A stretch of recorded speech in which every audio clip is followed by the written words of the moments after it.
lebih khusyuk kita. Di sesi yang kedua ini saya mau mendetailkan, ya. Jadi tolong diingat prosesnya. Nah, dan nanti kalau saya udah pulang, itu setiap menulis diulangi prosesnya, ya. Proses yang sama diulangi. Jadi kenapa kita bisa menulis terus, bisa menulis bahkan 10, 15, karena sebenarnya kita mencetak. Nanti teman-teman ketemu sama Hase, ya, Hase Juba, ya, hari ini, ya. Nah, jadi Hase Juba itu kelinci percobaan saya. Nah, jadi mudah-mudahan teman-teman di sini mau jadi marmutnya, gitu, ya. Nah, ini saya mau tunjukin, ya, hasil percobaan saya itu. Coba kita lihat. Ini mungkin teman-teman kalau nggak saya tunjukkan ini kurang apa, bisa melihat ini. Ini hasil juga ini baru jadi dosen, jadi citationnya masih rendah, ya. Nah, kalau dibandingkan di Ranagula masih jauh, ya. Tapi mari kita lihat, ya. Ini hasil juga ini dia pengelola program S3 Politik Islam di UNY, ya. Nah, mari kita lihat tulisannya di tahun 2021. Banyak. Berapa ini? Ya. Satu halaman nggak cukup, ya. Iya. Nah, ini 20 udah, ya. Nah, coba kita klik lagi. Nah, masih, ya. Nah, jadi 1, 2, 3, 4, 5, 6, 7, 8, 9, 10, 11, 12, 13, 14, 15, 16, 17, 18, 19, 20, 21, 22, 23, 24, 25, 26, 27. Ini belum Desember, saya masih punya tulisan di Scopus sama dia. Nanti dia akan tambah lagi. Jadi 30 dia bisa nulis tahun, ya. Tahun 2020 sama. Nah, ini hasil percobaannya. Jadi dia orang yang mencetak tulisan dengan cetakan yang saya buat, ya. Karena setiap saya bikin cetakan, saya suruh dia coba, karena dia yang paling dekat dengan saya. Dan tiap hari ada sama saya, rumahnya juga itu seperti pacar 5 langkah, jadi rumahnya dekat. Jadi ada apa-apa saya bilang sama dia, ada apa-apa saya manggil dia. Jadi orang yang pertama saya ajak bicara dia. Nah, dia paling rajin mencoba, gitu. Nah, nanti ketemu dengan orangnya. Sama 2020 juga begitu, ya, sama. Nah, 2019 baru mulai. Jadi baru mulai itu 2019. Pak Ibu lihat 2018 cuma berapa, ya? Ya, baru mulai dengan saya 2019, 2018. Ya, baru aja, baru. Scopusnya yang pertama itu ini. Mana Scopus? Let me see, ya.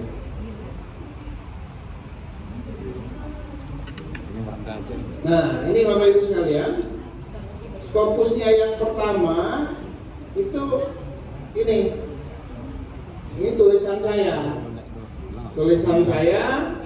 saya aja Mas Rasif, ya, teman-teman ini saya ajak. Inilah Scopusnya yang pertama. Nah, 2020 mulai dia nulis. Ini 2019 dia baru nulis satu Scopus sama saya. Ya, ini tulisan saya yang saya resume dari laporan saya untuk BIN. BIN minta saya bikin proyeksi Indonesia sampai 2045. Ya, jadi dia minta saya Indonesia sampai 2045 itu seperti apa. Karena BIN mau merancang satu warning system, early warning system. Nah, tulisan yang laporan saya yang saya berikan ke BIN tebal, nah itu saya ambil intinya, saya kirim ke jurnal. Gak mau rugi, ya? Gak mau rugi. Jadi Mas AC saya suruh baca, saya ajak nulis. Ini pertama. Tapi tahun 2020 dia udah bisa nulis sendiri. Masih, jadi artinya kita kalau nulis, ini yang ingin saya tekankan Pak Dekan. Jadi jangan menulis sendiri. Haram hukumnya menulis sendiri. Ya? Rugi. Betul Bapak Ibu. Ini keren tulisan ini karena ditulis rame-rame. Semua orang dapat nasib baik ini. Saya nggak rugi apa-apa. Nggak rugi apa-apa. Saya tunjukkan satu lagi. Ada tulisan yang keren lagi. Nah, jadi gampang kalau nyari tulisannya. Mana pula?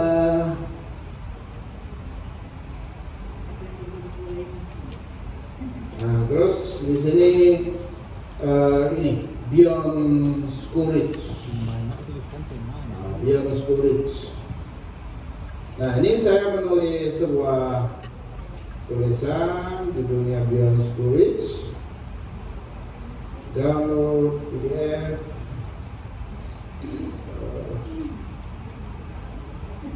Nah, ini tulisan ini. Ya, bisa ya?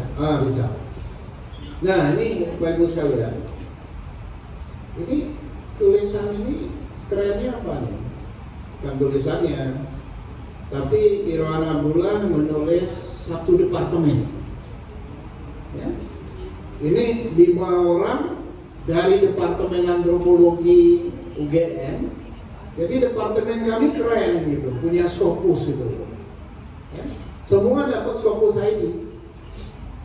Keren itu, karena apa? Akhirnya departemen kami menjadi departemen yang paling produktif.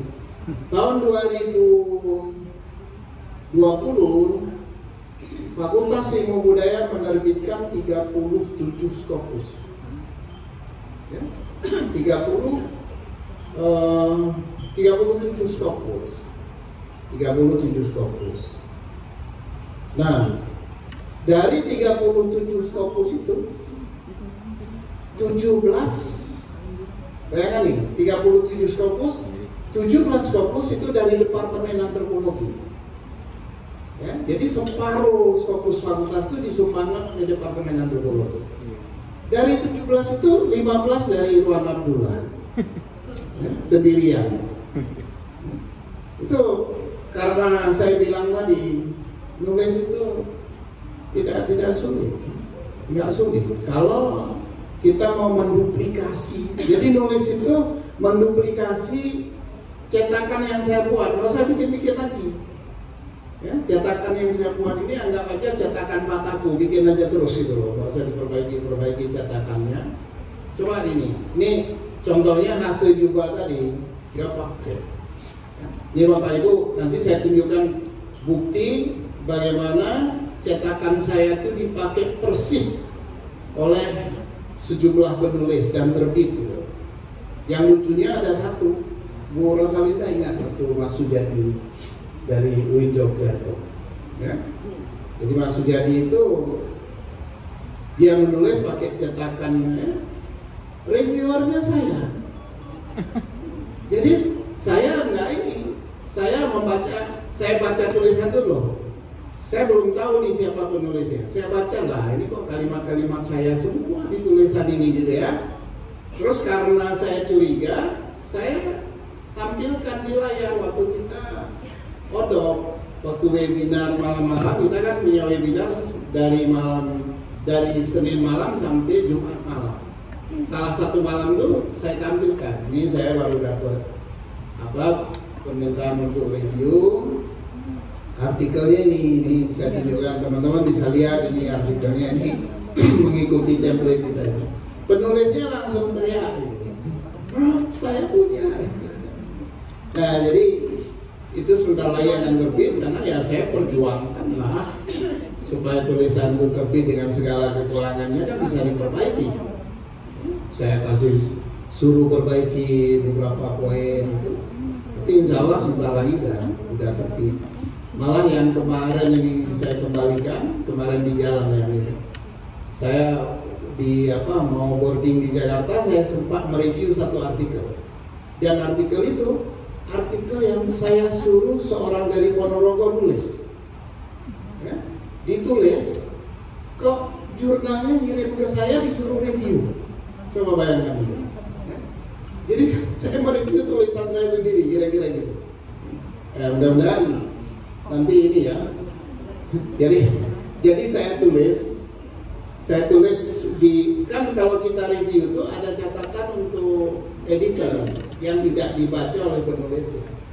Saya tulis di situ, artikel ini harus diterbitkan karena ini akan memberikan satu dokumen sejarah yang penting tentang pandemi. Karena dia lihat pandemi dari tafsir, ya? Dari tafsir dia lihat pandemi. Nah, oke Bapak Ibu sekalian ya, kita teruskan dulu. Nanti kita lihat lagi. Nah, kita kembali ke format semula. Nah, ini ronde kedua kita lengkapi ya. Jadi Bapak Ibu ikutin secara seksama. Menulis introduction dalam template saya cukup 4 paragraf. Jangan banyak-banyak. 4 paragraf. Nah, karena 4 paragraf, di paragraf pertama kita nulis fakta sosial. Fakta sosialnya dulu. Nah, jadi paragraf kedua kita nulis fakta literatur. Kenapa kita perlu nulis fakta literatur? Karena kita mau bikin literatur baru. Literatur lama, state of the art-nya harus kita kasih tahu. Literatur yang lama sampai di mana, kurangnya di mana, makanya saya mau lengkapi. Nah, jadi kita harus gini. Cara menulis Scopus itu harus memberikan apa-apa yang diminta editor. Harus menunjukkan dalam tulisan apa-apa yang dicari, jangan disembunyikan. Kita udah tahu dia nyari apa tuh. Tunjukkan, kira-kira di bold kalau perlu gitu ya. Begitulah kira-kira supaya dia nggak nyari-nyari. Fakta literatur. Paragraf yang ketiga, kita tulis tujuan. Tujuan tulisan itu apa? Nah, jadi kalau literatur itu gini. Kita nulis apa di sini? Yang kita tulis apa yang sudah diketahui dari literatur yang ada dan kita bilang apa yang belum diketahui. Itu aja sebenarnya. Asal kita udah bisa menunjukkan apa yang sudah diketahui dan apa yang belum diketahui, itulah itu yang dicari oleh editor. Kalau kita udah bisa menunjukkan, nggak cukup.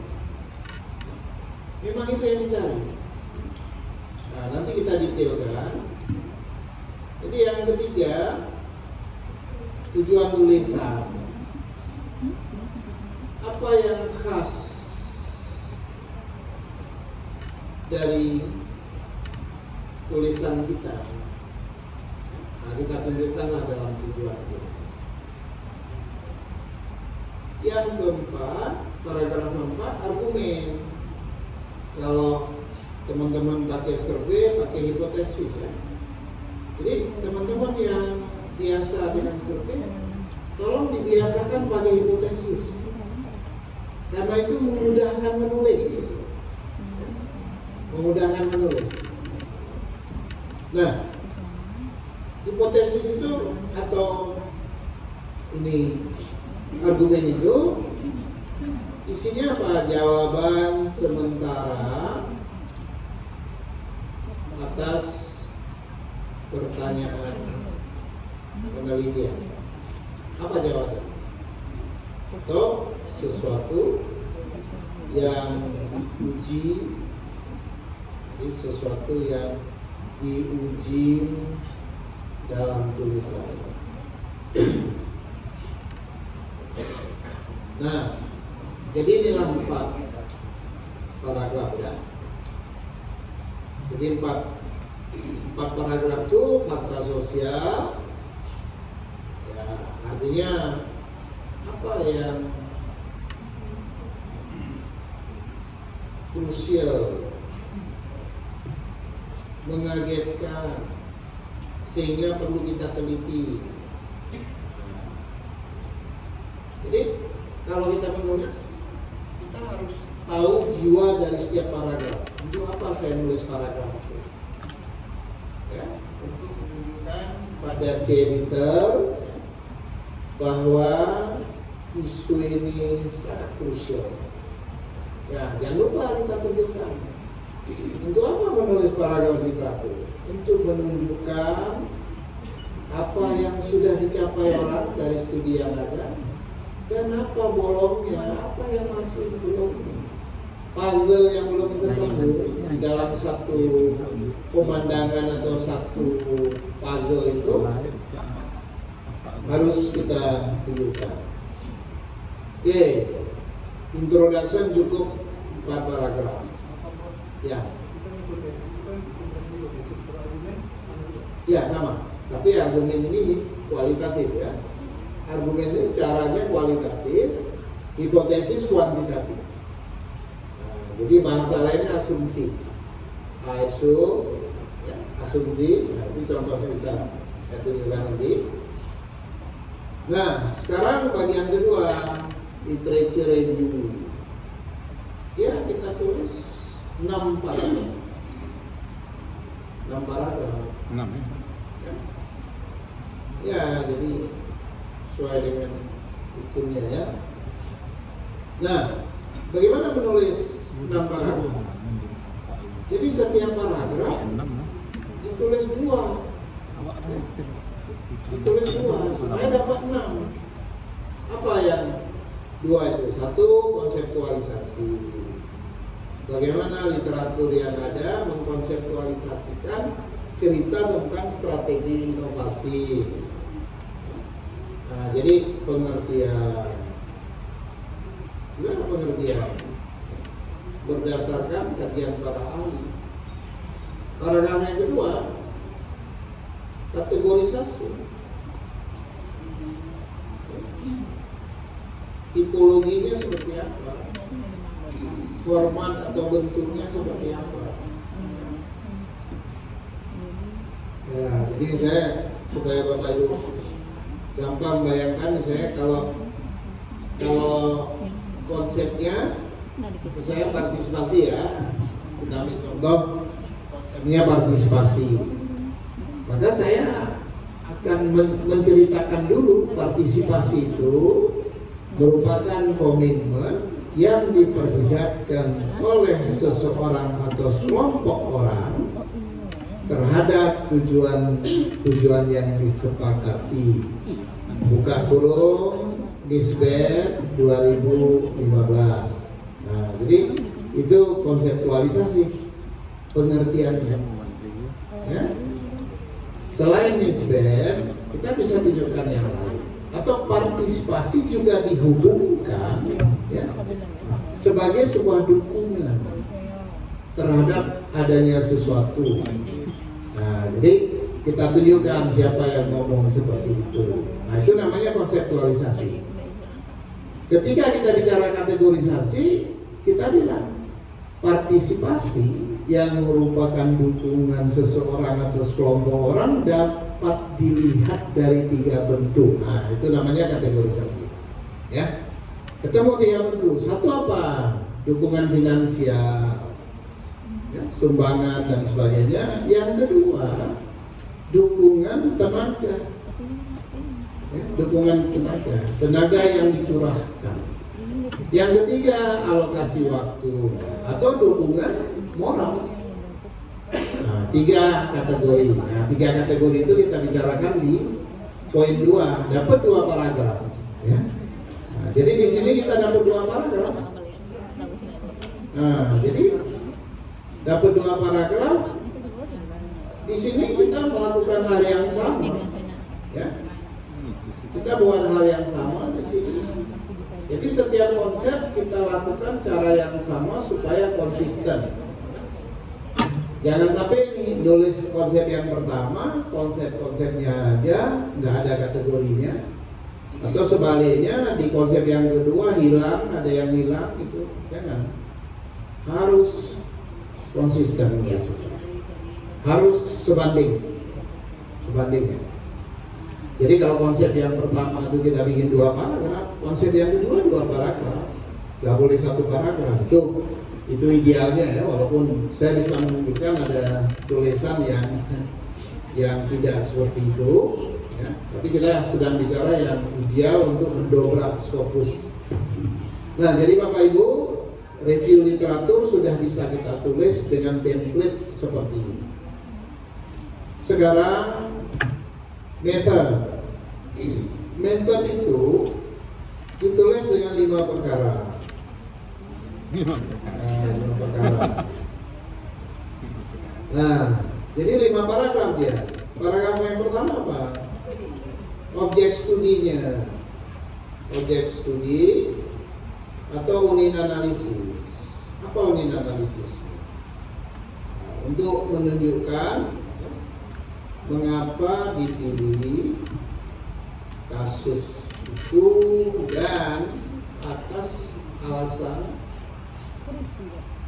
ya ini mengapa dipilih, maksudnya atas alasan apa ya, itu atas alasan apa dan bagaimana dipilih.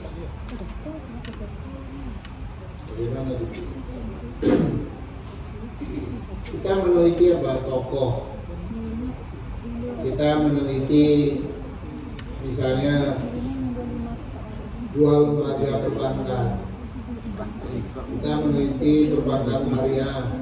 Kita harus jelaskan apa signifikansinya dan mengapa DTR itu ya kita teliti. Perbankan syariah itu yang kita teliti. Yang kedua, data yang dibutuhkan. Nah, data kualitatif, kuantitatif, atau primer, sekunder. Nah, perlu dijelaskan ya. Dan tipe data yang diperlukan. Tipe datanya seperti apa? Kita perlu tunjukkan ya. Ada 3 tipe data yang digunakan dalam penelitian ini. 1, data sejarah. Yang kedua, data tentang struktur apa. Yang ketiga, data tentang pendapat. Yang ketiga, data apa itu penting sekali untuk ya, detailnya penelitian kita, laporan kita, artikel ya. Nah, data yang dibutuhkan. Saya mau nanya, apa beda data primer dengan data sekunder? Kalau wawancara itu jelas data primer ya. Kalau saya mengambil koran, terus menggunakan koran sebagai bahan untuk menulis, itu data primer apa sekunder?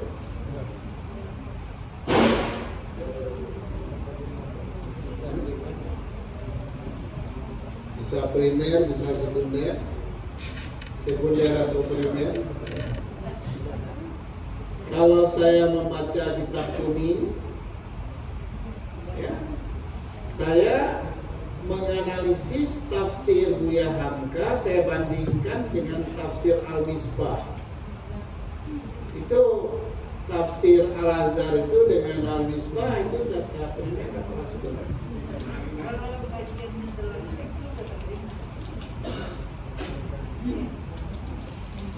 Jadi kalau begitu definisi primer apa? Definisi primer. Jadi gini ya, biar mudah ya. Karena ini kita nggak punya pegangan. Nah, jadi pegangannya gini. Data yang kita kumpulkan sendiri, ya, kita kumpulkan, bukan dikumpulkan orang lain, itu adalah data primer.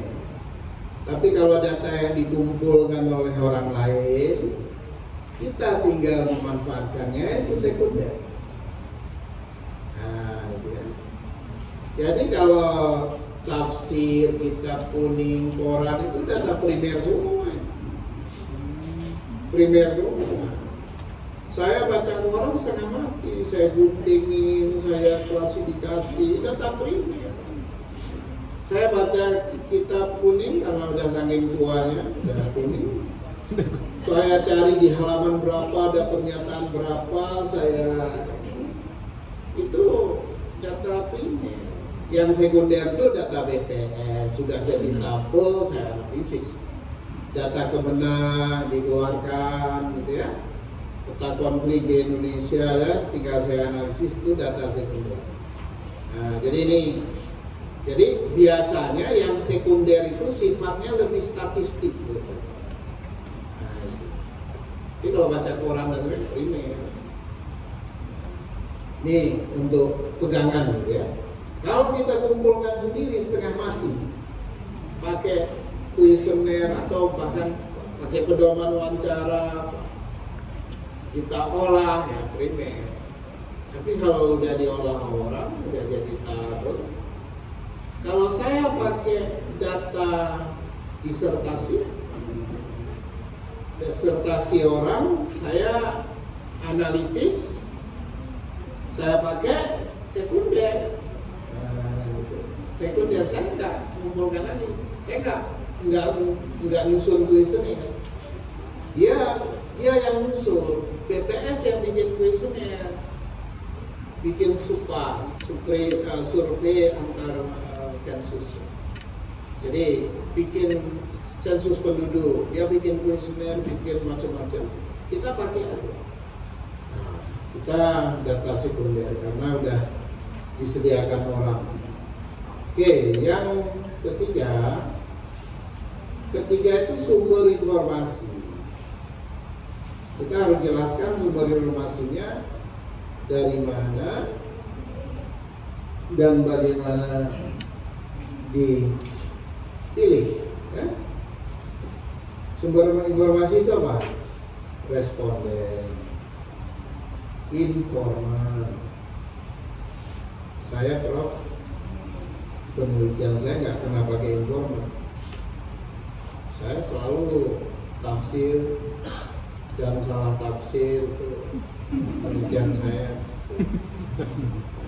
Kalau begitu sumber informasinya teks, Bapak Ibu, teks, ya. Manuskrip, sumber informasi, kitab. Kalau orang arkeologi, ya, arca, jadi pastinya ini ya, nanti material kaca. Nah, jadi di sini yang kita jelaskan apa? Apa sumbernya dan bagaimana sumber informasi ditentukan. Kita membaca teks dari sekian puluh atau sekian ratus teks, bahkan bagaimana kita pilih. Nah, ini kita ceritakan.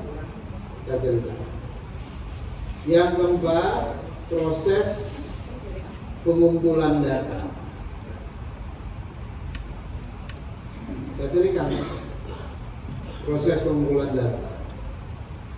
Misalnya ini ya, penelitian ini diawali dengan desk review untuk memetakan bahan bahan sekunder terkait dengan kita bilang terkait dengan situasi usaha dalam masa krisis ekonomi dari tahun 2020 sampai 2021. Nah, jadi kita nulisnya gitu, memetakan bahan-bahan sekunder. Oke, kemudian saya bilang bahan sekunder dijadikan dasar untuk menyusun kuesioner yang digunakan dalam survei. Sejumlah informan diwawancarai secara mendalam untuk mengkonfirmasi temuan dari kuesioner. Jadi kita tulis ini semacam pengakuan metodologis. Jadi teman-teman kalau nulis metode itu kita sebenarnya menulis pengakuan apa saja yang sudah kita lakukan dan kita tempuh untuk menghasilkan tulisan ini, supaya jalan yang sama bisa diikuti oleh peneliti lain, oleh orang lain. Jadi harus transparan. Makanya nggak boleh nulis metode di artikel Scopus ini seperti nulis disertasi. Menurut Moleong, penelitian kualitatif adalah nggak boleh. Sugiono mengatakan, Sugiono teman saya, nggak boleh itu. Ya? Wawancara menurut Sprende adalah nggak boleh. Ya? Jadi yang kita kerjakan yang kita kerjakan itu sesuai dengan petunjuk para ahli, boleh kita sebutkan. Ya? Analisis data mengikuti 3 tahapan Habermas dan Mauss. Reduksi data, display data, boleh. Ya? Metode analisis atau data dalam penelitian ini analisis dengan metode interpretasi mengikuti 3 tahapan Spradley. Nah, boleh, gitu ya. Yang kita lakukan ini sesuai dengan tahapan yang dikatakan, tapi bukan menurut Spradley. Ya. Dan saya minta teman-teman jangan pakai kata menurut kalau menulis itu. Anda jangan menurut terus. Memang mau jadi penurut. Penulis itu harus percaya diri untuk memproduksi pengetahuan. Karena ini bukan tulisan mahasiswa. Jadi kalau Anda nulis disertasi dulu, iyalah ada pembimbing yang sok pinter kan. Jadi kita salah terus itu. Pembimbing Indonesia biasanya gitu. Lebih pinter dari mahasiswanya kan. Jadi mahasiswa disalah-salahin. Ya? Tapi itu kan waktu kita mahasiswa. Sekarang tulisan kita tulisan seorang scholar. Scholar apalagi kalau habis ini jadi dia scholar. Jadi tulisan dia scholar. Jadi udah scholar sehingga harus percaya diri. Orientasi dari dia scholar itu produksi pengetahuan. Jadi bukan konsumsi pengetahuan lagi. Makanya jangan menurut-menurut. Kita yang harus mengatakannya ya. Kalau harus mengutip para ahli, kita harus mendudukkan mereka sejajar dengan kita. Ya, kita sama-sama peneliti. bebas nilai. Makanya dalam dunia akademik gelar nggak boleh dipasang supaya orang nggak takut lihat gelar. Ya. Sudah ada profesor, ada datuknya lagi gitu ya. Biaya takut. Nah, makanya dalam dunia akademik nggak boleh. Jadi kalau di luar negeri kita seminar, nggak tahu kita dia profesor, nggak tahu, nggak ada yang manggil. Kalau di Malaysia orang ini dokter. Nah, jadi apa yang baru saja dihantarkan oleh dokter ini ketahuan tuh dokter. Kalau di luar negeri, France langsung Michael Jackson, I disagree to Michael. Ya, langsung Michael gitu, bukan kita nggak tahu dia profesor apa enggak. Makanya egaliter, anak kecil pun kalau seminar di luar negeri dia jadi besar, karena nggak ada yang membesarkan dirinya di situ, semuanya sama. Nah, sehingga dunia akademiknya bisa tumbuh ya, berkembang. Tapi kita dari Indonesia susah. Saya selalu dimarahi sama pemimpin saya, karena saya selalu manggil Pak. Ya, saya berteman baik dengan Profesor Benda Beckman. Benda Beckman itu kan dedengkotnya dengan kantor Julkans almarhum. Saya menguji di Latrop ya, tempatnya Julkans. Jadi saya dengan Benda Beckman itu, suami istri Benda Beckman itu orang yang hebat sekali. Itu apa? Saya kan susah karena dia pernah di Padang, di Indonesia. Jadi kita kalau manggil orang-orang seperti itu tetap Pak ya. Guru saya Franciscan, saya manggil Pak Frans. Dia selalu bilang, please try, ya, please try, just call me Frans. Sampai saya lulus, saya nggak bisa. Setelah lulus yang pertama diucapkan oleh guru saya itu, begitu dia nyalami saya, now we are colleagues, we are friends. And dia bilang, from now you can call me Frans. Karena waktu masih aja nggak bisa, karena kita orang Indonesia, di situ susahnya kita. Ya, dari manapun guru kita, ya, nggak bisa. Ya, mereka bisa. Jadi kalau kita kuliah itu kaget-kaget, karena dalam diskusi kelas ada mahasiswa teman kita, dia bantah atau dia bertanya langsung panggil Michael, kita kaget panggil Michael.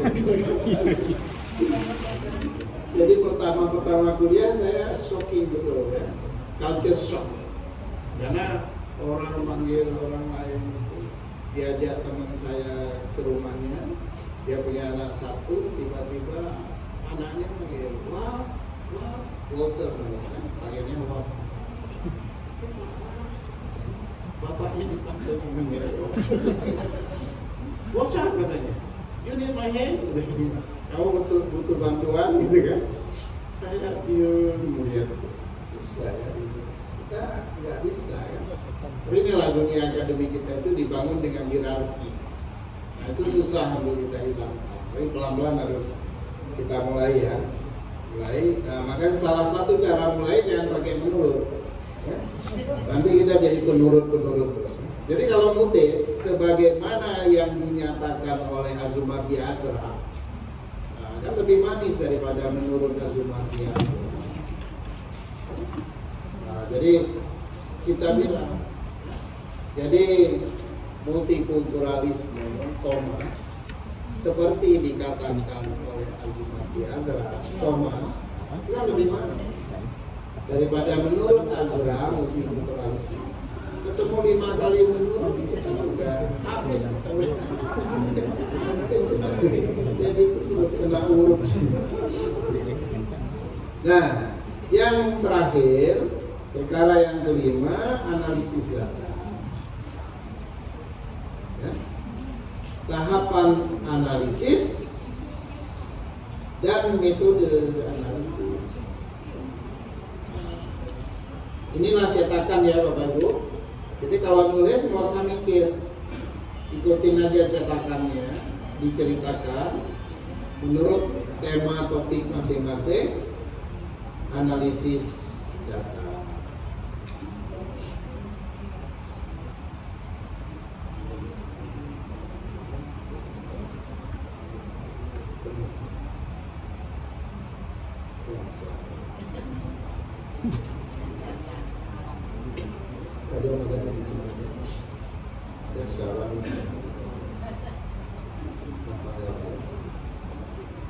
Ya, risal ya. Jadi Bapak Ibu, bagian yang paling penting itu, maksudnya yang krusial dalam tulisan kita itu risal. Risal. Dia ditulis kira-kira sepertiga tulisan. Sepertiga dari total tulisan, itulah risal. Kalau introduction 10% ya. Introduction itu ditulis 10% dari total halaman, total kata. Jadi kalau tulisan 5.000 kata dia 500. Jurnal editor jurnal itu tidak mau membaca lebih dari 500. Dia bekerja sangat efisien. Membaca 500 kata dia bisa memutuskan tulisan ini dikirim ke reviewer atau dikirim ke penulis. Dia putuskan tuh hanya dengan membaca 500 kata. Makanya kita harus bisa menulis 500 kata yang bagus, karena di situ dia tersandarkan, menyandarkan keputusannya. Oke. Risal kita butuh 9 paragraf. Banyak deh, 9 sampai 10 paragraf, 9 paragraf. Nah, kalau begitu, gimana cara kita menulis supaya dapat 9? Kan tidak ada 3 ya? Ya, berarti kita bagi 3. Masing-masing kita kasih 3 paragraf supaya bisa 9 paragraf. Bikin sistemnya. Bikin sistem. Jadi kita bikin sistemnya. Jadi kalau kita nulis itu apanya yang ditulis? Nah, jadi waktu kita nulis, karena kita butuh 3 paragraf. Paragraf pertama itu kita buat, saya kasih rumusannya restatement. Ya. Restatement itu ngutip data. Ngutip data dari mana? Dari wawancara, ngutip data dari survei ya. Jadi nanti tabel ada tabel grafik. Nah, statement. Yang kedua, description. Jadi teorinya description. Saya kasih teori. Description itu menunjukkan pola atau kecenderungan data, tren ya, tren. Biar jelas saja. Tren. Jadi misalnya Pak, grafiknya meningkat dibandingkan dari tahun ke tahun. Jadi kalau tadi kan cuma satu data nih, satu tabel, tapi belum di cross tab. Terus kita bikin tabulasi silang untuk bisa melihat trennya. Ya? Nah, jadi kita bikin tabulasi silang. Atau tadi kita baru melihat satu periode waktu. Coba kita tarik ke belakang. Apakah peningkatan ini sudah terjadi 10 tahun yang lalu atau ini baru? Dulu lebih tinggi. Nah, jadi ini description. Jadi kita menunjukkan polanya. Baru yang ketiga itu explanation. Jadi menjelaskan mengapa. Jadi ini satu penjelasan tabel ya. Jadi keterangan tabel, biasanya keterangan tabel atau penjelasan data tabel, itulah explanation. Jadi cara ini kita ulangi, cara seperti ini kita ulangi terus ya. Kita ulangi cara begini nih. Nah, setiap nulis kita ulangi lagi cara ini.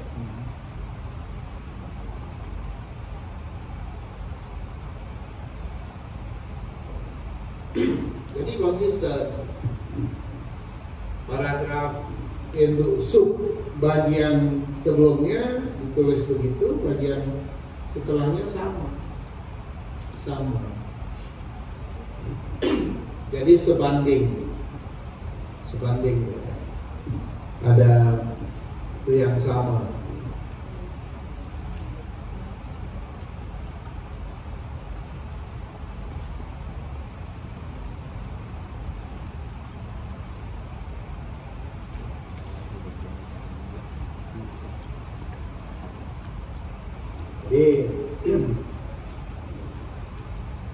Ini yang saya bilang template ya, template cetakan yang kita harus punya.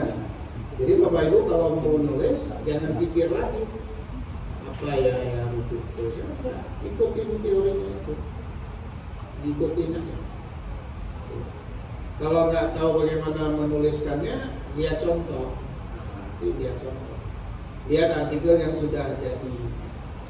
Jadi saya kasih artikel yang sudah jadi, yang sudah menerapkan template ini ya, ditunjukkan. Nah, discussion juga begitu ya, 6 paragraf saja.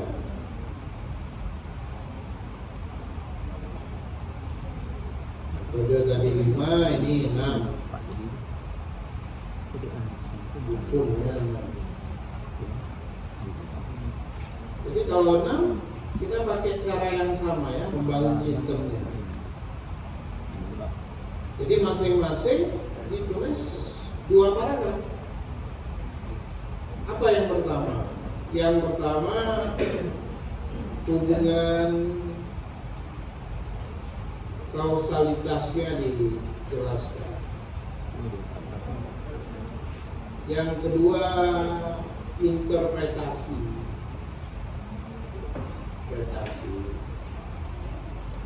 Kalau kausalitas itu kan tadi dasarnya why ya. Jadi menjawab faktor, kondisi,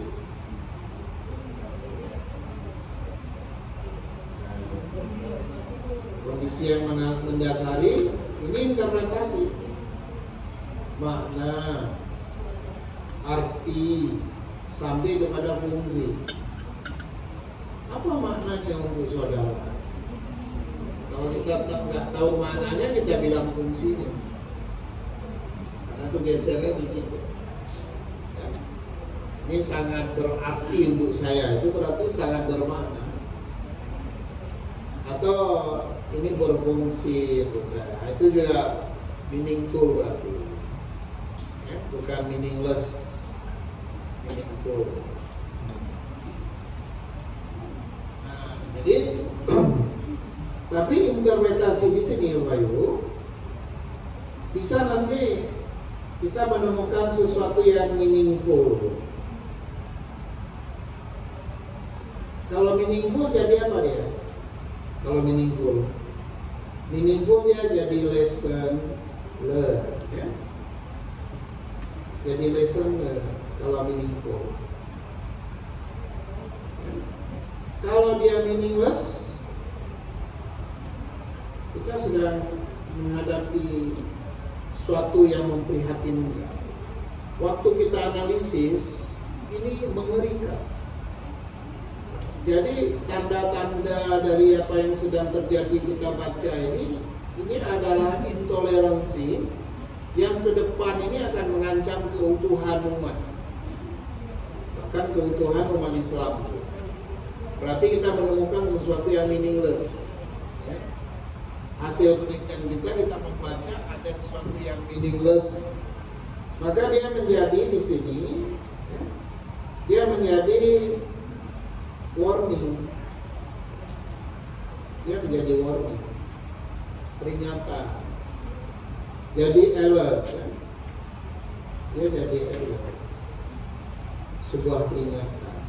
Jadi Bapak Ibu sekalian, penelitian yang cerdas itu bisa menghindari kita dari bahaya-bahaya besar. Jadi ketika kita membaca ada meaningless sesuatu, kita bisa kasih peringatan. Jadi saya membaca begini, pandemi COVID-19 ini itu sebagai jendela untuk melihat satu pola hubungan kekuasaan di Indonesia. Yang saya baca bahwa dengan adanya COVID-19 ini, ternyata saya punya kesimpulan begini, ternyata negara tidak mampu menguasai atau menaklukkan seluruh kekuatan sosial politik di negeri ini. Nggak seperti zaman Pak Harto dulu. Ya, seluruh kekuatan sosial politik itu dikuasai. Hari ini tidak. Saya kalau bisa bilang gitu, ya, jamaah-jamaah banyak yang menolak kebijakan Jokowi. Ya, daerah-daerah banyak yang menolak. Ya, nggak bisa dia maksa itu. Di mana-mana orang melawan. Itu artinya otoritas kekuasaan Jokowi itu rapuh. Makanya karena dia rapuh, maka ditegakkan dengan premanisme. Dia pasang preman-preman untuk menjaga itu karena dia rapuh. Kayak negara-negara yang kuat nggak perlu polisi, dia. Masyarakatnya nggak perlu polisi. Polisi jadi teman di jalan. Kalau anak muda minta rokok, bisa rokok sama polisi. Di Indonesia ada polisi lewat tempat lain dia jangan disembunyi. Jadi sikapnya beda. Di Aceh kalau ada polisi, tentara yang dekat-dekat. Senggol sedikit berantem. Lebih baik jauh kan gitu. Jadi ini fenomena-fenomena yang sedang terjadi itu menjadi alat kita untuk membaca sesuatu yang lebih besar. Ya, sesuatu yang lebih besar. Kalau ada rumah tangga yang cerai pada saat pandemi, kita bukan sedang bicara satu keluarga yang sedang bercerai, tapi kita sedang bicara tentang ketahanan keluarga Indonesia ini. Kok cuman karena pandemi di PHK bisa cerai, berarti kan rapuh sekali kita ini. Ya, kira-kira seperti itu. Nah ini berarti ada persoalan besar dalam kehidupan rumah tangga di Indonesia ini kalau benar statistiknya seperti itu. Nah itu, jadi kecerdasan penelitian itu bisa membawa kita kepada satu wisdom. Jadi hasil penelitian yang baik, tulisan yang baik, dia bisa memberi wisdom. Nah wisdom itulah yang mahal sekali. Tulisan yang berisi wisdom itu mahal sekali. Yang kemudian menyebabkan jurnal itu nggak menerbitkan, nggak bisa. Jadi kadang-kadang saya pernah ada jurnal tuh minta saya menjadi reviewer, tapi udah maksa. Jadi editornya itu kepingin sekali artikel ini terbit. Jadi saya cuma digunakan sebagai alat legitimasi supaya diterbit. Karena dari 2 reviewer sebelumnya, saya bukan reviewer artikel ini kejadian. Ada 2 reviewernya, 2 reviewer itu bertolak belakang. Yang satu menginginkan terbit, yang satu menolak keras terbit. Lebih keras penolakan daripada yang mau terbit, yang mendorong terbit. Dia cari the third opinion. Dia kirim ke saya tapi dengan introduction yang panjang lebar. Dia bilang, kalau artikel ini sudah di-review, we need you gitu, to decide. Tapi sebelum saya decide, dia udah atur dulu. Karena dia ingin artikel ini terbit. Kalau dia nggak ingin terbit, dia nggak cari pikiran atau ini ya, pendapat yang lain. Langsung aja dia putuskan ditolak. Tapi karena dia merasa ini penting, reviewer kadang-kadang tidak melihat itu, sekedar melihat ini tidak ditulis dengan baik dan sebagainya, bisa begitu. Tapi editor itu lebih jeli melihatnya, karena dia lebih paham tentang jurnalnya, karena dia lihat komprehensif kan. Jadi saya punya teman editor di Austrian Journal of Southeast Asian Studies, itu di Wiener, dosen di Austria itu, dosen antropologi di sana, Gunther itu. Dia sering datang ke Jogja karena penelitiannya tentang Lapindo, lumpur Lapindo. Saya tanya dia, Gunther, when you receive an article, what was the very first time you try to find in the articles? Dia bilang, ya setiap aku buka email, kalau aku lihat artikel, dia langsung mencari ada nggak sesuatu yang baru yang mau dia tawarkan, yang mau ditawarkan oleh artikel. Kalau ada sesuatu yang baru, tulisan itu tidak ditulis dengan baik, dia suruh tulis ulang. Nah, gitu. Begitulah pentingnya. Makanya di jurnal dia itu, kalau Bapak Ibu tertarik kirim ke sana, tapi itu lebih ke regional studies ya, Southeast Asian studies. Jadi dia biasanya butuh waktu 1 tahun bekerja dengan penulisnya, tapi dibimbing. Hebatnya itu. Mereka ada 5 editor itu. Kalau ada artikel masuk, dikasih ke A, masuk lagi ke B, C, terus dirapatkan, ada yang ditolak, nanti masuk lagi, jadi semua dibagi rata ya. Nah, misalnya seorang ini megang 2 artikel, biasanya sekitar 1-2 artikel setiap orang. Dia kerja dengan penulisnya selama 1 tahun, bolak-balik. Dia bisa 10 kali bolak-balik. Itu biasa. Karena apa? Mereka suka dengan temanya, penting. Dia perjuangkan untuk terbit. Ya. Kalau gagasannya bagus, ditulis nggak bagus, disuruh tulis ulang. Itu sangat biasa. Jurnal-jurnal yang bagus menempuh itu. Jurnal yang kurang bagus, itu biasanya tolak atau terima gitu aja. Belum lagi jurnal yang berbayar ya. Jurnal berbayar itu kerjanya cepat sekali. Kita belum bangun tidur udah kembali artikel itu. Kita kirim mau tidur gitu. Upload mau tidur jam 12. Upload tidur. Kita bangun loh, kok udah kembali. Itu redigence. Coba Bapak Ibu coba. Asal aja gratis kok. Kan belum pernah dicoba ya. Maksudnya belum pernah ditolak kan. Cobalah sekali-sekali. Ya? Saya punya contoh, ini Mas Takim nggak ikut ya, Mas Takim Babaja 7 kali Bapak Ibu ditolak. Ya? 7 kali, ada satu artikel kami kirim lah, tolak, nggak ada komentar, kirim lain ditolak, terus kirim ke yang di bawahnya lagi ditolak. Nih, kita bingung, tolak terus, coba kita lihat dulu. Ya, gitu kan. Iseng. Coba kirim aja ke Q1. Ya, misalnya yang LCR-nya tinggi. Tadinya Q2 tolak turun ke Q3 gitu-gitu lah ya. Turun. Lempar ke Q1, kita yang dikejar-kejar. Jadi diterima dan dikejar-kejar. Jadi begitu kita kirim, dikomentari, disuruh perbaiki, kita belum perbaiki, masih ada waktu kan, dikirimi surat.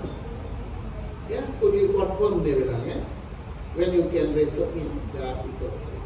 Suruh resubmit setelah diperbaiki. Kita jadinya cepet-cepet. Habis itu balik sekali lagi, kita lihat cek detail doi, kurang doi itu penting sekali ya. Doi itu URL itu harus ada semua, halaman, volume halaman itu harus ada. Langsung terbit. Kita geleng-geleng kepala, ini apa itu. Jadi kadang-kadang ini Bapak Ibu, artikel itu kalau ditolak jangan langsung pikir artikelnya jelek. Jangan-jangan kita salah tempat aja. Ya sama sekali nggak tertarik dengan topik kita, artikelnya nggak tertarik. Saya pernah ngirim artikelnya Uda Niku, ya, dekan FISIP yang lalu ya. Nah, tentang apa? Tentang lansia di Minangkabau. Upload tuh ke Social Sciences di Switzerland. Jadi Prof, ini apa? Bisa Prof di upload? Upload Social Sciences. Saya pikir kan Social Sciences keren ya. Tulisan terbit di Social Sciences itu. Langsung besoknya kembali. Apa dia tulis? It is not a matter of the quality of the articles, but we simply don't have section on aging. Jadi social science dia nggak ada bagian aging, karena kita pikir aging itu masuk social science. Di dalam jurnal tidak. Dia masuk aging sendiri. Jadi jangan kirim ke social science. Dan jangan kirim, misalnya gender ke social science, dia nggak mau. Tulisan kita tentang gender kita kirim ke jurnal social science ya. Itu dia nggak mau kalau memang gender. Harus dikirim ke gender studies. Karena gender studies seperti di Simago dia punya heading sendiri, memang subjek sendiri. Nah ini yang seperti ini kita harus tahu ya. Jadi saya sering bilang kalau mau nulis tanya dulu ke jurnal. Jurnal itu maunya apa? Tanya dulu. Jadi langsung dicek di jurnal ya, nanti kita tunjukkan. Kita lengkapi dulu ya, yang terakhir conclusion 3 paragraf. Jangan banyak-banyak. Jadi conclusion ini dia semacam penutup saja, semacam penutup. Jadi maksudnya penutup itu karena yang lain sudah diselesaikan di bagian lain, ya untuk penutup saja. Misalnya ada yang tanya kan, kalau pertanyaan penelitian di depan itu nggak dijawab di conclusion, nah itu disertasi, dijawab di disertasi itu. Conclusion di sini concluding remarks, jadi tidak menjawab pertanyaan. Yang pertama apa? Pertama temuan terpenting. Apa temuan terpenting? Ya, sesuatu yang tidak terduga. Tidak terduga itu berarti mengagetkan. Ini saya sarankan kalau nulis temuan ini yang tidak terduga ini supaya bunyi pakai kata ternyata. Ternyata nggak terduga kok. Ternyata biar ekspresinya dapat. Ternyata apa yang selama ini diyakini bahwa agama berkontribusi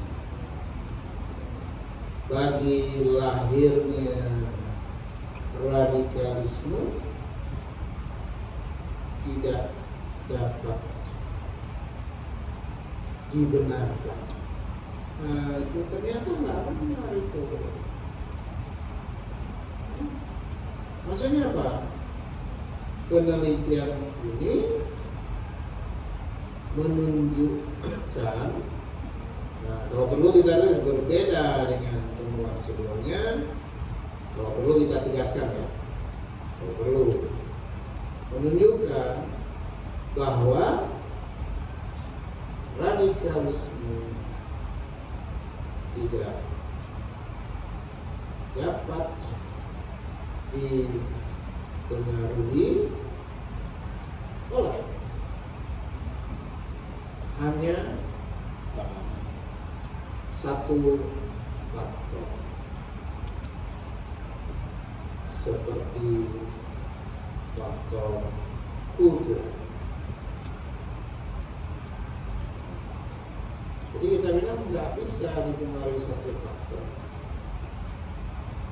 Sebagai fenomena kompleks, radikalisme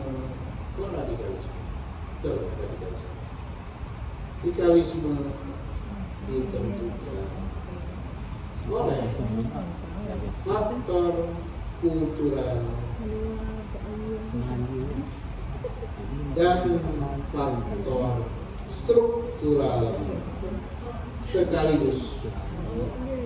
Maksudnya radikalisme tidak dapat dipisahkan dari kemiskinan dan ketimpangan sosial yang berlaku dalam masyarakat. Nggak ada 5 menit satu paragraf itu. Ya. Nggak ada 5 menit. Jadi kalau nulis satu paragraf sehari nggak bisa, ya nggak mungkin. Ya. Nggak bisa karena nggak ada waktu. Nggak ada waktunya. Kita harus bikin waktu. Waktu itu tidak tersedia. Harus kita bikin. Seperti kita bilang ya, waktu kita nulis disertasi kan sering tuh kita bilang, ini habis ujian mahasiswa semester ini, habis urusan borang selesai, habis akreditasi saya mau fokus disertasi.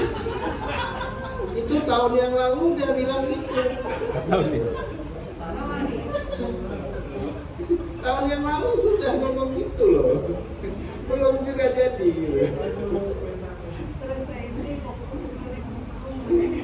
Nggak bisa direncanakan nulis. Nulis nanti kalau ini saya enggak. Nulis itu everyday life. You cannot schedule it. Just do it. Ya? Nggak usah pakai rencana. Nulis itu kayak kita makan. Besok saya mau sarapan. Ada orang bilang besok bangun saya mau sarapan. Just do it kan. Makanya nulis itu ya otomatis. Saya kalau bangun pagi itu langsung duduk di ruang yang banyak bukunya itu, ya kalau di YouTube tuh, ya ini ya. Nah, begitu bangun, ya, langsung hidupkan top, baru masuk kamar mandi. Biarkan dia hangat dulu ya, panasin dulu. Nah, masuk kamar mandi, cuci muka macam-macam. Nah, langsung tuh. Targetnya 60 satu paragraf. Nggak usah mulu-mulu. Jadi satu paragraf itu the power of small things. Coba Bapak Ibu ya, bayangkan kalau waktu kita diangkat jadi dosen pertama sekali, gaji pertama kita itu kita tabung setiap bulan itu 500 saja. 500 kita tabung setiap bulan. Umur kita 50 tahun, jadi berapa coba? Ya, setahun 5 juta, 6 juta ya. Setahun 6 juta, 10 tahun dan 60 juta. Ya, 30 tahun. Berapa itu? The power of small things. Nah, itu kalau Einstein kan namanya itu compounding interest ya. Bapak Ibu kan tahu compounding interest kan? Jadi di compound ya. Jadi ketika di compound interest dapat interest dapat interest besar ya.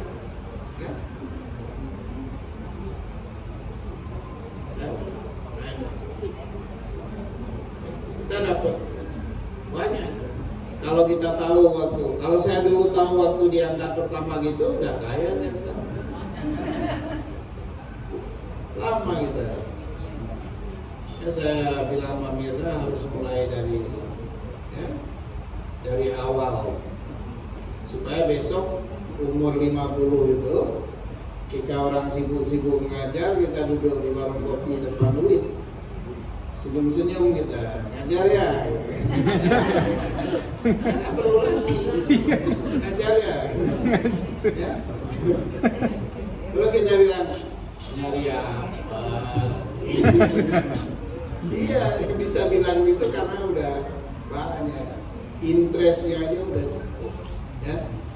Jadi pasif income-nya itu sudah melebihi ya. Nah, jadi gitu ya Bu Rosario ya. Jadi umur kita nanti ya insya Allah 2 tahun lagi saya coba begitulah ya. 2 tahun lagi kalau saya diundang ke UIN Padang, UIN Manonjol, saya bilang Bu Rosario nggak usah, nggak terima lagi titik. Nggak terima karena udah ada lumbung di Tinagari. Ya sudah ada, jadi udah independen. Itu jadi kembali ke poin sini. Jadi kalau menulis sedikit itu nanti jadi compoundingnya bukan pada ini tapi pada knowledge-nya ya. Di sini tercompounding itu jadi mudah, semuanya itu jadi mudah. Karena apa? Terakumulasi. Di sini juga berlaku tuh. Nah, jadi dibuat seperti ini. Nah, itu paragraf pertama kita selesaikan ya. Paragraf kedua, sumbangan penelitian pada disiplin ilmu. Apa sumbangannya pada Febi? Sini Febi namanya bukan? Febi ya. Febi, Buah. Jadi namanya bagus-bagus. Bukan. Nah, sumbangannya pada disiplin ilmu apa? Menyumbangkan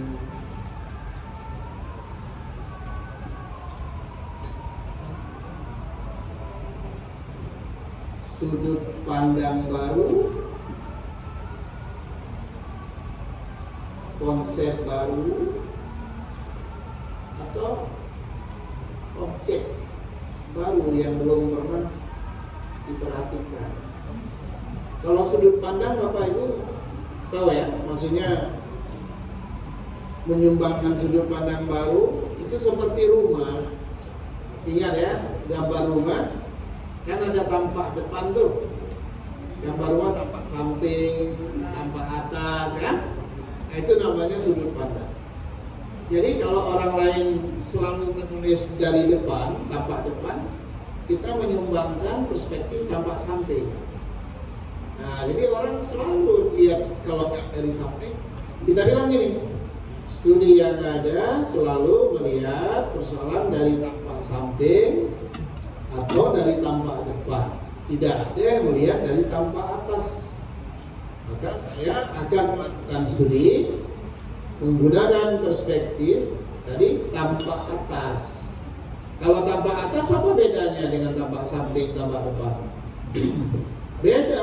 Tampak atas itu kelihatan letak posisi tempat tidur di mana, kamar mandinya di mana kelihatan. Tapi kalau tampak depan tidak, tampak samping tidak. Itulah sumbangan keilmuannya gitu. Ya, itu namanya perspektif. Nah, jadi kita lihat seperti itu. Terakhir, selalu ditutup dengan keterbatasan penelitian. Terbatas dalam jumlah sampel atau kasus, terbatas lokasi, terbatas metode, jadi kualitatif atau kuantitatif, sehingga perlu mix method, terbatas dalam kelas sosial, nggak mengikutkan semua kelas atau kelas lain, gender, ya, gender, terlalu fokus pada perempuan, lupa suaminya. Padahal untuk menganalisis itu perlu juga ditanya suaminya, jangan cuma perspektif perempuan. Kekerasan dalam rumah tangga, kok yang diteliti kekerasan terhadap perempuan? Laki-laki nggak pernah dikerasi sama istrinya di rumah, ya? Nggak boleh itu, ketimpangan gender tuh. Jadi selalu biasanya kan yang timpang seolah-olah perempuan ya. Itu kalau nggak ada gitu, nggak ada yang isti itu. Besar loh kumpulannya itu, datang suami takut istri.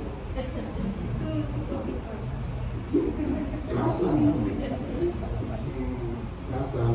Ya, maksud saya studi itu selalu ada ini ya, angle-nya ya, yang itu kita bicara keterbatasan. Tapi saya pernah juga membaca keterbatasan ini, keterbatasan dana katanya. Bingung editor kita.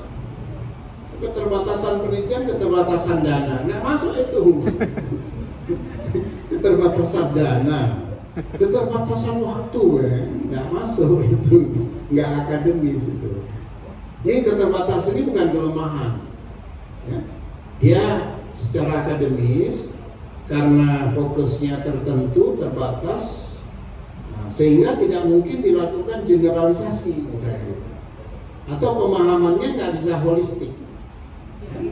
Nah, atas dasar itu kita bilang ini, ya. Kita bilang sejalan dengan itu perlu penelitian lebih lanjut yang mengakomodasi kelas sosial yang berbeda, atau mengakomodasi, bisa juga ya kita bilang mengakomodasi lokasi dengan karakteristik beragam,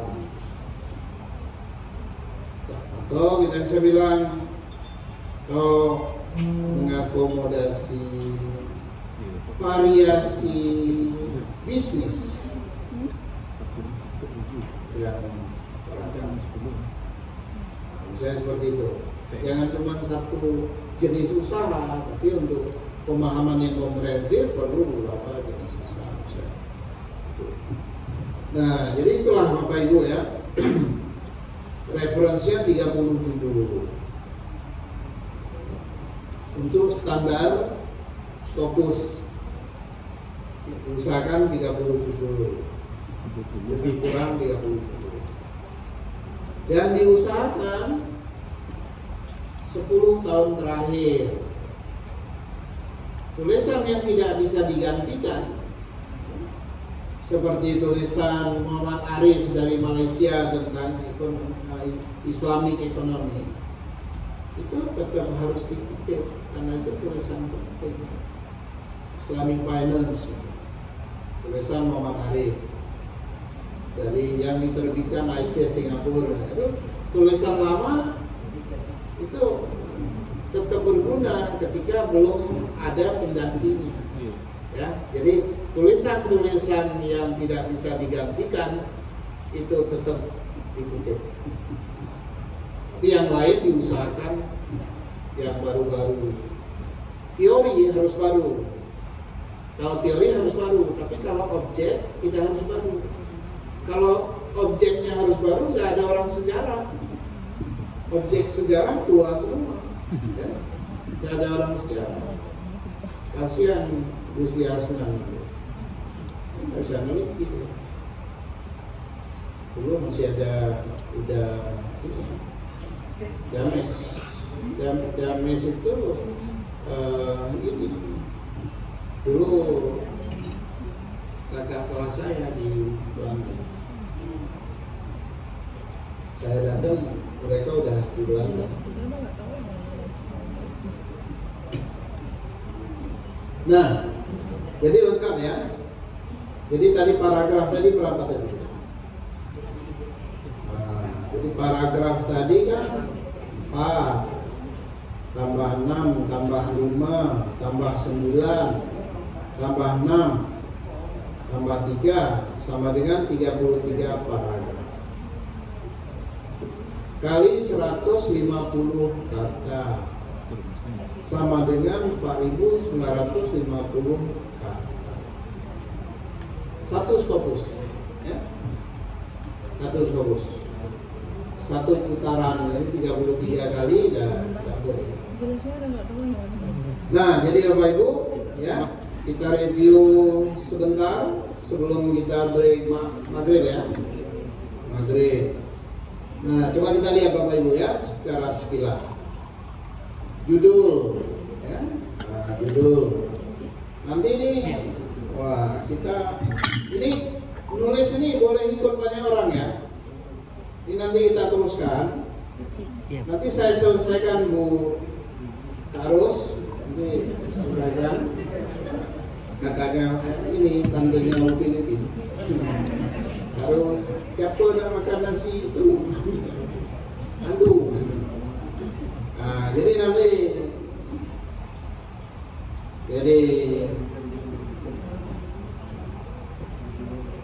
pakai CH apa enggak? Ada. Kaha. Ini ya. Nanti Lukmanul Hakim dan seterusnya nanti ya. Saya mau tanya, satu tulisan boleh ditulis berapa orang? Ayo berapa?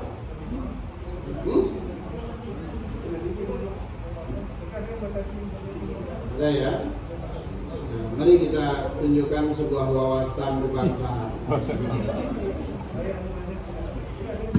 Ini tulisan teman saya di Cina, tulisan yang pertama saya kutip waktu saya nulis tentang COVID. Ya. Itu bukan abstrak ya, itu nama. Bukan abstrak. Nah, jadi kenapa kita menulis sendiri? Orang Solo bukan orang Solo. Orang Solo Solo Karir boleh. Solo Karir dia orang Solo. Orang Padang. Ya tuh orang nulis lah.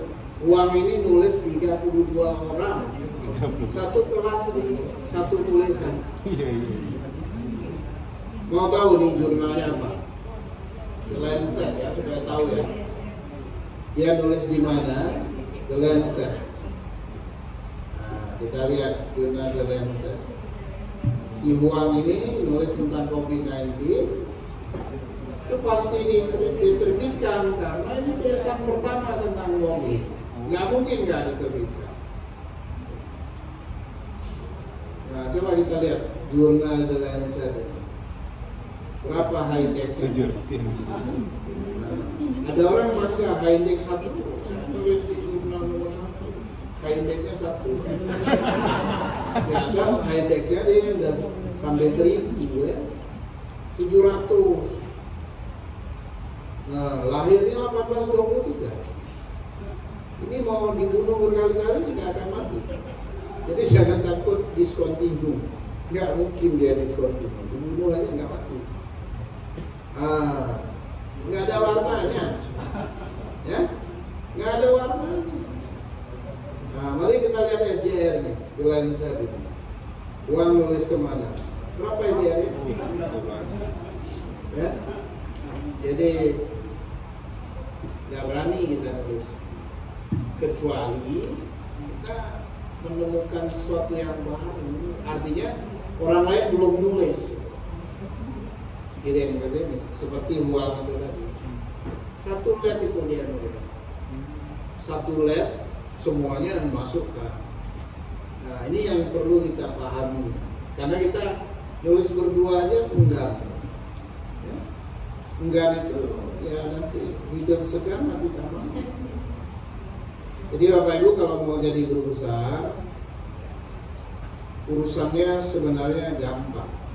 Jadi guru besar itu. Ya. Maksud saya gini, kalau mau jadi guru besar harus rame-rame. Didobrak rame-rame bersama-sama gitu ya. Nah ini saya tunjukkan dulu. Yang paling penting dari sini ini di bagian belakang tulisan ini ada ini pertanggungjawaban. Nah, di sini loh pertanggungjawabannya. Nah, jadi di sini dijelaskan uang bikin apa. Ini. Jadi kalau kita nulis berlima, berenam, jadi Pak Dekan kalau bisa kita himbau setiap menulis itu 5. Ya. Kami selalu berusaha menulis minimal 5. Kalau saya menulis sendiri itu karena ada sesuatu alasan. Misalnya apa? Saya diundang atau saya punya kewajiban di fakultas untuk menulis. Ya, jadi saya hanya bisa menulis sendiri. Tapi kalau tidak, kita nulis ramai-ramai. 5 itu. Kalau ada jurnal bilang gini, maksimum penulis itu 6. Ya. Nah kita tulis 6. Tulis 6. Jangan tulis 7 karena dia bilang, saya juga punya tulisan ber-7. Punya juga. Kenapa saya bilang 5? Pernah ada edaran dari Kementerian Pendidikan bunyinya begini, barang siapa yang menulis Scopus disediakan insentif oleh kementerian dengan besaran sebagai berikut ya.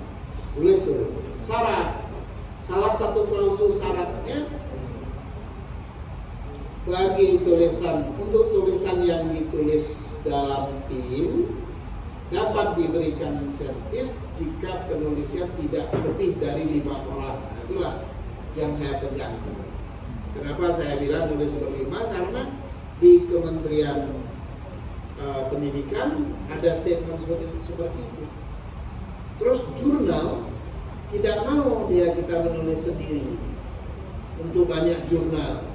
Saya bahkan pernah dihubungi oleh seseorang dimintai supaya saya mau ikut sebagai salah satu co-author. Kenapa? Karena jurnal menolak tulisan itu untuk diterbitkan kalau dia nulis sendiri. Jadi dia cari yang bisa mendampingi.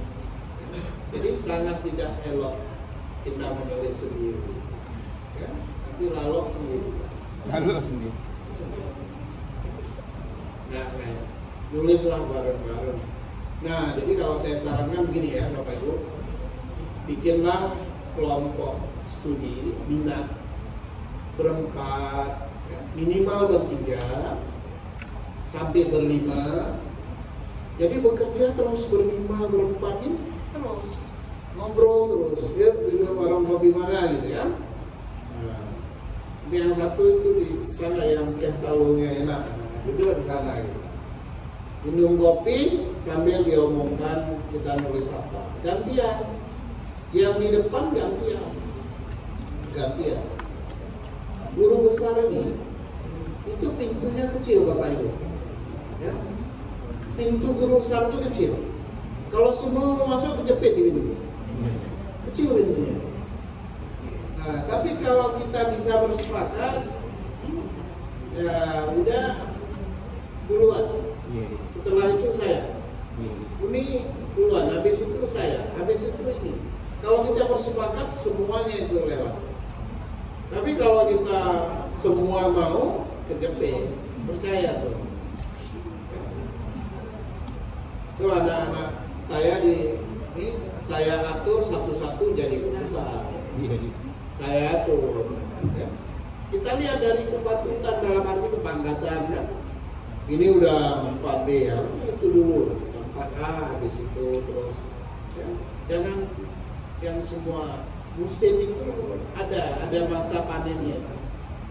Jangan kita panen sebelum masanya, nanti nggak enak buah. Nah, jadi ini saya kira yang paling penting ya, Bapak Ibu sekalian, Scopus itu urusan kelembagaan. Jadi maksudnya harus didobrak sebagai komitmen lembaga supaya apa? Supaya lembaga kita itu cepat naiknya. Jadi rankingnya dan sebagainya cepat naiknya. Dan itu akan memberi dampak pada kita semua.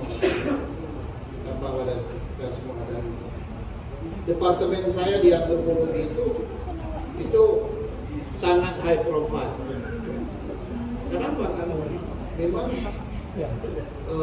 dibangun dengan cara begitu.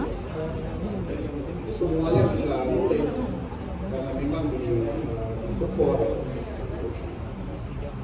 Oke, baik ya, Bapak Ibu sekalian, itulah draft kita.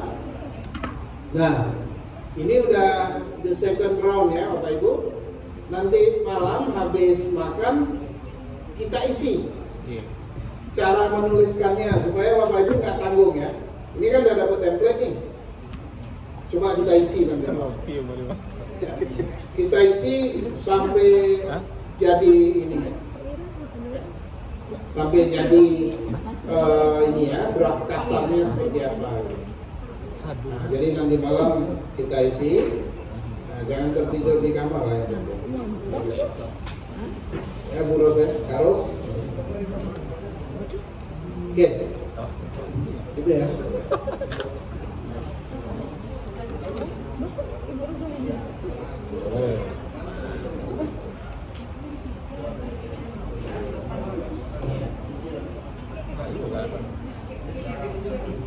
Terima kasih